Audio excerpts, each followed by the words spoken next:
छत्तीसगढ़ में सत्ता परिवर्तन होने के साथ बस्तर के अंदरूनी इलाकों में काफ़ी कुछ बदलाव नज़र आ रहा है। कैसा बदलाव है ये बात करेंगे आज की इस रिपोर्ट में। नमस्कार, मैं मुकेश चंद्राकर हूं और आप बस्तर जंक्शन देखना शुरू कर चुके हैं। बस्तर जंक्शन में बस्तर के अंदरूनी इलाकों में नक्सल उन्मूलन के लिए जिस तरीके से सरकार ने कमर कसकर अपनी बदली हुई रणनीति को अमली जामा पहना रही है, इस पे चर्चा करेंगे। और इस रणनीति के साथ, बदली हुई रणनीति के साथ बस्तर के अंदरूनी इलाकों की तस्वीर कैसी बदल रही है और कितना कुछ इस इलाके में बदलाव आ सकता है, इस पे भी चर्चा करेंगे। मैं इस वक्त टेकुलगुड़म गांव में हूं। टेकुलगुड़म गांव, आप में से अधिकांश दर्शकों ने सुना होगा इस गांव का नाम। मेरे जो नए दर्शक हैं जिन्होंने टेकुलगुड़म गांव का नाम नहीं सुना, उसके बारे में जान लीजिएगा। टेकुलगुड़म सुकमा और बीजापुर जिले के सीमावर्ती इलाके में बसा हुआ एक छोटा सा गांव है, सुकमा जिले में पड़ता है। आज से ठीक 2 साल पहले 2021 में सीआरपीएफ, कोबरा और डीआरजी के जवान एंटी नक्सल ऑपरेशन पर इस इलाके में आए थे। नक्सलियों के साथ बहुत भयानक मुठभेड़ होती है। इस मुठभेड़ में 22 जवानों की शहादत होती है और इसके बाद टेकुलगुड़म गांव चर्चे में आता है। 30 जनवरी को टेकुलगुड़म गांव में सरकार द्वारा पुलिस कैंप स्थापित किया जाता है और जब जवान यहां कैंप स्थापित करने के लिए पहुंचते हैं तो पहले से घात लगाए माओवादियों के साथ इनका एनकाउंटर होता है, जिसमें दोबारा 3 जवानों की शहादत होती है। जवानों की शहादत को व्यर्थ ना जाने देते हुए पुलिस के जवानों द्वारा, सुरक्षा बल के जवानों द्वारा यहाँ कैंप स्थापित कर दिया गया है। अब टेकुलगुड़म गांव तक पहुंचने के लिए मिट्टी और मुरुम की कच्ची सड़क आपको मिल जाएगी। अब आप 4 पहिया वाहन में सवार होकर बेहद आसानी से टेकुलगुड़म गांव तक पहुंच सकते हैं।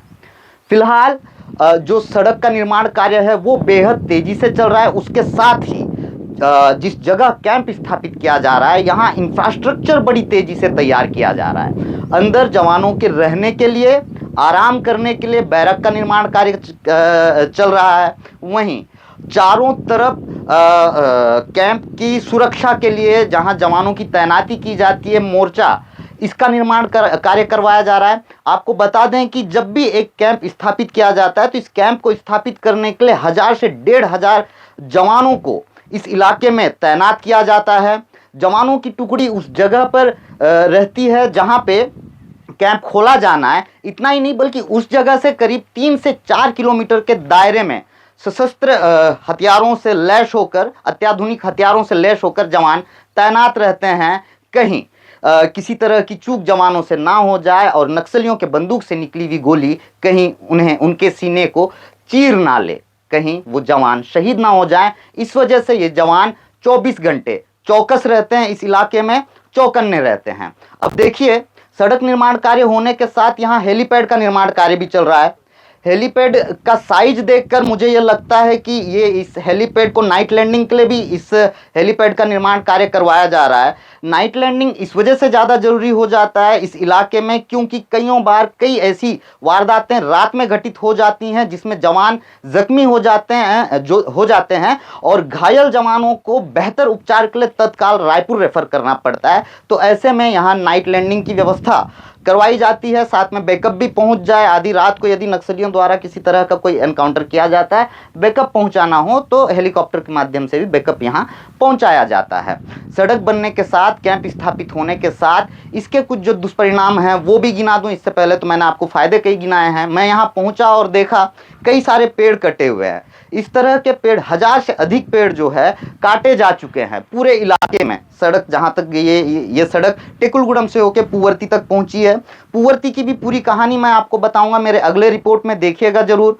पुवर्ती हाल में चर्चा में आया कि पुवर्ती चूंकि नक्सल कमांडर हिडमा का गांव है, गृह ग्राम है और वहां जवानों ने कैंप स्थापित कर लिया है। पुवर्ती को कवर करने जा रहा था तो मैंने देखा कि भाई ये जो बदलाव मैं देख पा रहा हूँ एक कैंप के खुलने को लेकर, उसे भी दिखा दूं, बता दूं कि कैसे एक कैंप स्थापित होने के साथ उस इलाके में सड़क पहुंचती है और इस सड़क के माध्यम से ही सरकार जो है इस इलाके के जो बासिंदे हैं, इस इलाके के जो ग्रामीण हैं, जो सालों से पिछड़ेपन का दंश झेल रहे हैं।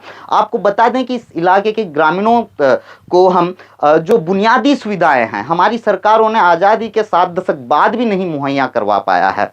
लिहाजा सरकार अब जो है इस इलाके में तगड़ी सुरक्षा व्यवस्था के साथ इस तरह की सड़कें बना रही है और इस तरह की सड़कों के माध्यम से ही पिछड़ेपन का दंश झेल रहे इन ग्रामीणों तक सरकारी सुविधाएं पहुंचाने की कोशिश सरकार कर रही है। और बेहद तेजी से इस तरह के कैंप स्थापित किए जा रहे हैं। आपको बता दें कि सत्ता परिवर्तन होने के 3 महीने के भीतर ही सरकार ने दंतेवाड़ा और सुकमा के अलग अलग इलाके में 13 कैंप स्थापित करवा दिया गया है और 13 कैंप नक्सलियों के बिल्कुल कोर एरिया में स्थापित किए गए हैं। उस इलाके में स्थापित किए गए हैं जिस इलाके को माओवादी अपना महफूज ठिकाना समझते थे। इस इलाके की भौगोलिक परिस्थितियां बेहद विपरीत हैं। उसके साथ ही घना जंगल है, पहाड़ियों की पूरी श्रृंखला है जो माओवादियों के लिए बेहद अनुकूल भी हैं। इतना ही नहीं बल्कि यहाँ से तेलंगाना की सीमा नज़दीक है, यहाँ से सीमांध्र की सीमा नज़दीक है। तो ऐसे में इस पूरे इलाके को माओवादियों ने अपना महफूज ठिकाना बना रखा था, किले के रूप में इस इलाके को सुरक्षित कर रखा था। मगर अब सरकार द्वारा सुरक्षा बल के कैंप को इस जगह स्थापित करके माओवादियों के उस सुरक्षित किले को ढहा दिया गया है। बहरहाल मुझको लगा कि जब एक कैंप स्थापित हो रहा है उसकी तस्वीर दिखाई जाए, कैंप स्थापित होने से उस इलाके की तस्वीर कैसे बदलती है उसे भी दिखाया जाए, बताया जाए। और आपको बता दूं कि इस इलाके में माओवादियों का बटालियन जो है वो काफ़ी सक्रिय है। इसके साथ दक्षिण सब जोनल ब्यूरो और दक्षिण